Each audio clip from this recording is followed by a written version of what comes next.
We apologize for keeping you here. I think I'll have to semi-apologize to Chris. The kissing of the ass is a big deal to us, and I hope it doesn't offend other people because we've done it when we lost.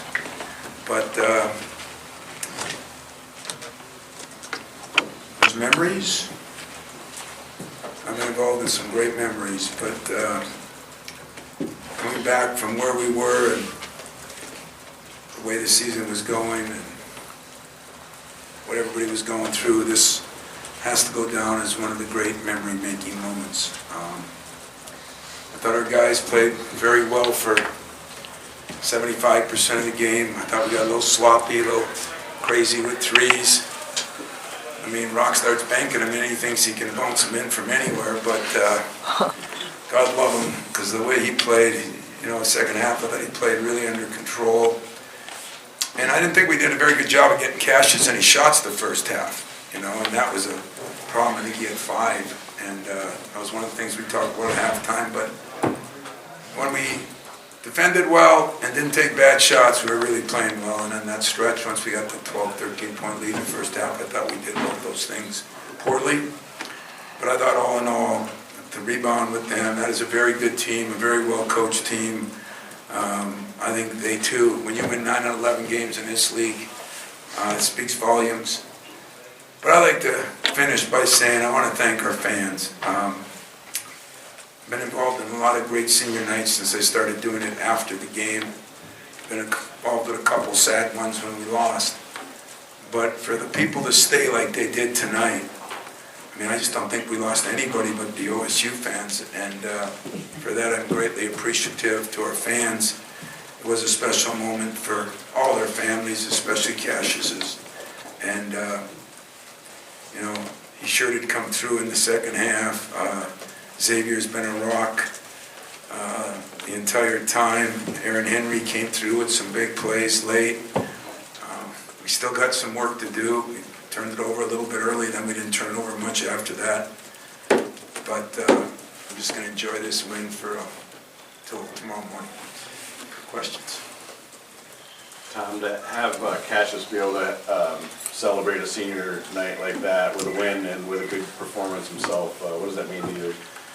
Well, it means the world to me because, like I said, I thought, maybe he'd force shots and do things. And at halftime, I was on him about, you got to get more involved. You got to get the ball back in your hands. We've got to play through you a little bit more. And that's when I told Rock and Aaron they got to get Cassius some shots, which they did a little better job of the second half. But,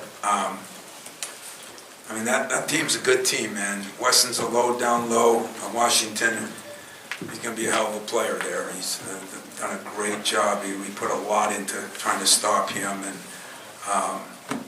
didn't really stop him, but semi-neutralized him.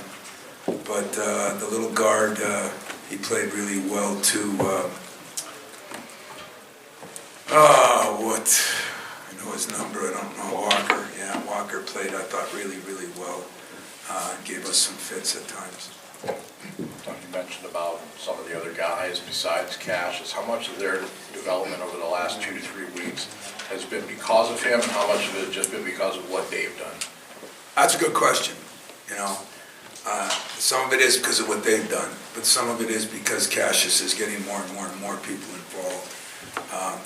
I thought early on our break was dynamite. He was getting guys shots, and he was getting guys baskets, and he was spreading the court. I just thought Cassius, he had a little hip in his hop, and he really did. I told you he's been practicing better for a couple weeks, but I can finally say now that the year's over, I couldn't do what he did. And yet it's my job to push him to do more, but I could not have done what he did. And tribute to his mom, his dad, and him, so. Coach, about 3 weeks ago, you said it'd take a miracle to win the Big Ten. Was it a miracle, or did you guys just get back to basics, back to Michigan State basketball? And where does this one rank, this Big Ten title, in your 25 years here? I think it was a little bit of both. It was a miracle.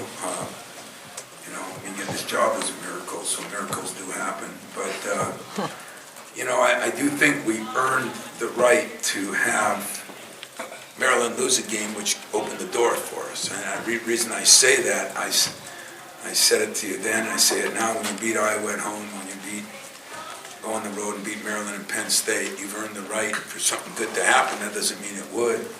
And I didn't think we did earn the right up until then. And I said it publicly.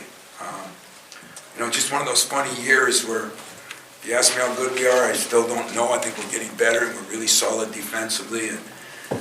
But I still say the whole country's kind of like us. I'm not scared of anybody we could play. But I'm not feeling good about anybody we could play, if that makes sense.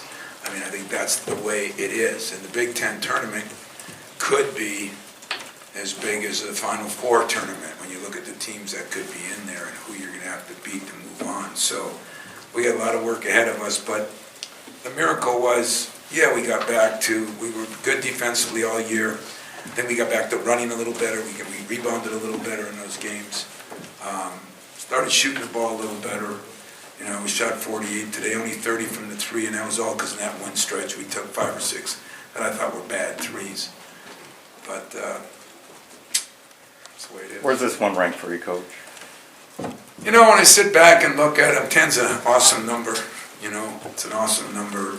And, as I think about it now and think how awesome it is, 11 would be even a nicer number. So we'll just kind of look the next year and try to keep things rolling. But because of everything, it's got to rank right up there as one of the greatest achievements by a team.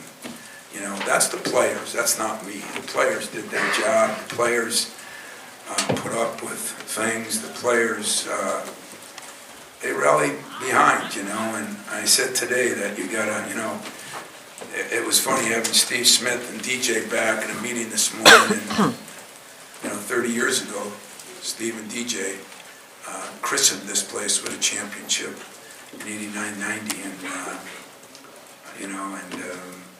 and now, you just try to keep the dreams alive, keep the footprints getting printed, and that's what we're trying to do. But I don't know if you could ever rate them, I've been lucky. When you got Cleves and Winston as your 2 point guards on teams that win 3 in a row, coach doesn't have to do much work. Senior day always seems to be emotional, but this one seemed to have a little bit of an added luster to it. Can you just describe your thoughts after that final embrace with Cassius after he kissed the court? Yeah, I think back to Mateen and Morris and those guys, because those are guys that started this whole thing for me. But I think what Cassius has been through, and what even Xavier, even I got Josh down there sitting there.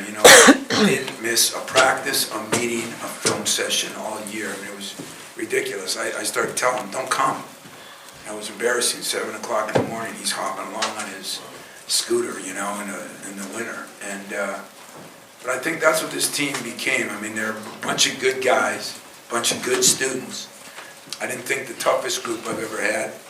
And I think they started to get tougher. I think Rock brings a little bit of that. I thought Malik brought a little bit of that. And Xavier brought a lot of that. And so it was a lot of things going through my mind in that last 2 minutes. So much so that I almost screwed up and didn't get Cassius in there. Thank God for Jack Hoiberg. No wonder he's a 3-8 student, fouling the guy. But I wanted Cash to enjoy every second he could be on that court. Tom, with all the extenuating circumstances going on with the team, how much do you feel you've grown as a person and as a coach? That's what I said. Listen, it's hard to understand me because I'm a guy that does wear his emotions on my sleeve, but I love my players, and I love them so much that I'm willing to take some heat for them. I think there's, I had to grow this year. I didn't do a very good job the first 3 months, in my humble opinion, just because I didn't know how to handle certain situations. And but I didn't quit trying to learn. I didn't quit trying to talk to people. I didn't quit trying to call friends around the country. And I just, I think the greatest thing, though, is somehow, some way, Cassius' parents, would reach down and help me to understand some things, and it's not been easy. The most difficult year I've had, but probably when it's all said and done, the most rewarding for me as a coach, for me as a father, for me as a friend, and hopefully I'll do a better job at certain things if those things ever happen again. Do a couple more, Ernie and Brendan. Tom, this is the second time you've won 3 Big Ten titles in a row. I go back to 40. I'm not, can't recall any coach who's done that. How do you feel about that and what do you think? I'm sorry, I didn't hear the beginning of it.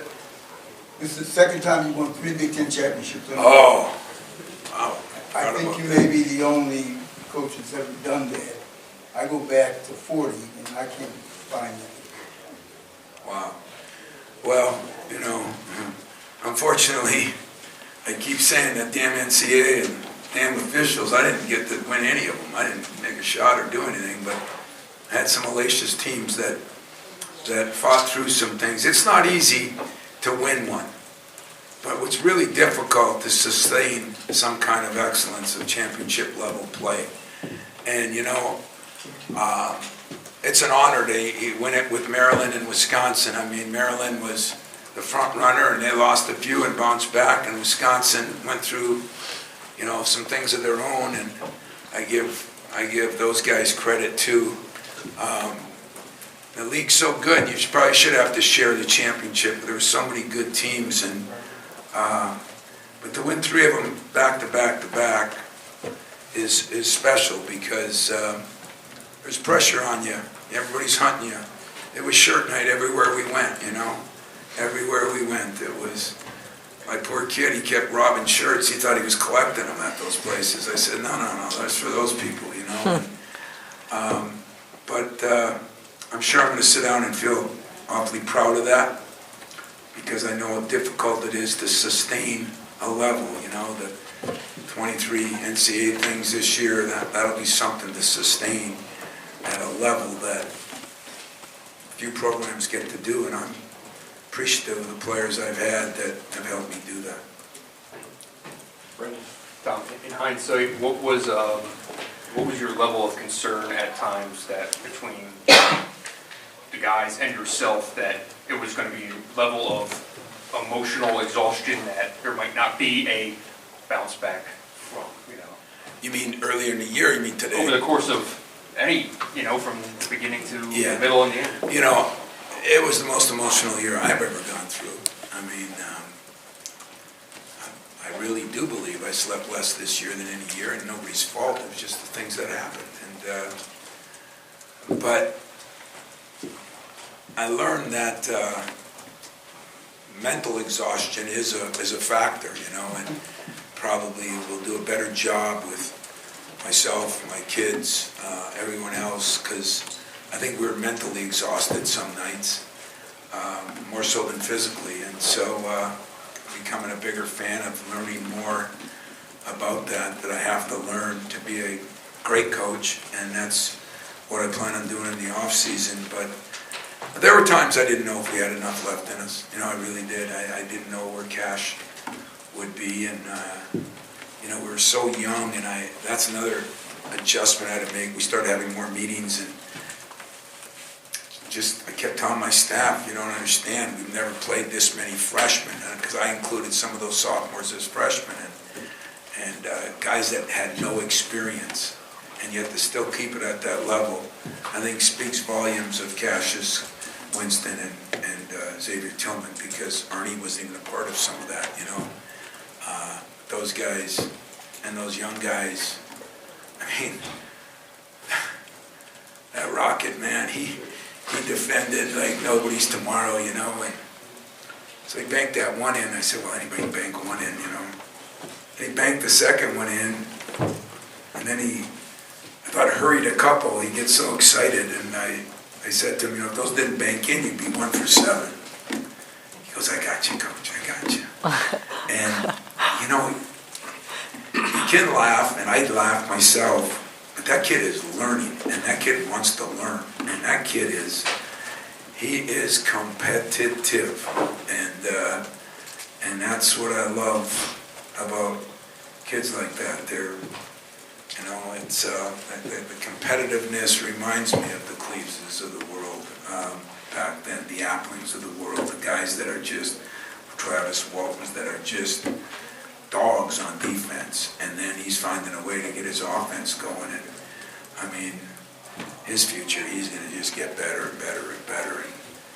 And he'll learn, and he'll get frustrated sometimes. I'll get frustrated sometimes, but I ain't trading him. He's not in the portal.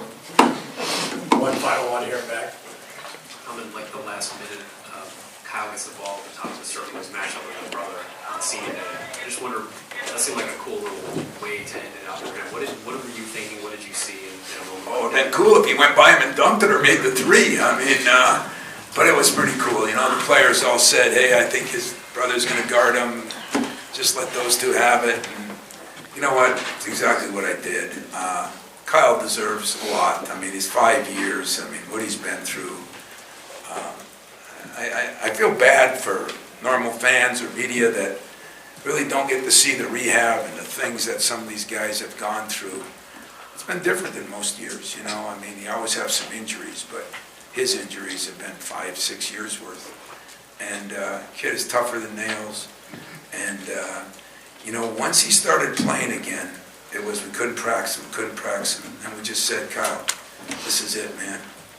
There's no more tomorrows. You know, if you play good, you'll be able to play some more. If you don't play good, your career's over anyway. I don't think he missed another practice. And he has been he has done so much for Rocket Watts. It's amazing. And you talk about, you know, I look at those two as, you know, like the banker and the Beverly Hillbillies and Jet. You know, they're from opposite ends of the world.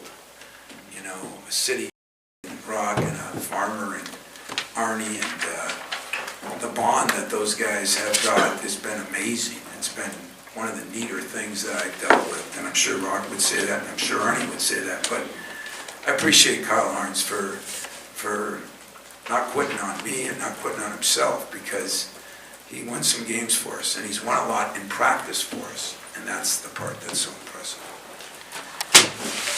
Guys, gals, ladies, thanks. Hell of a year. Look forward to seeing you in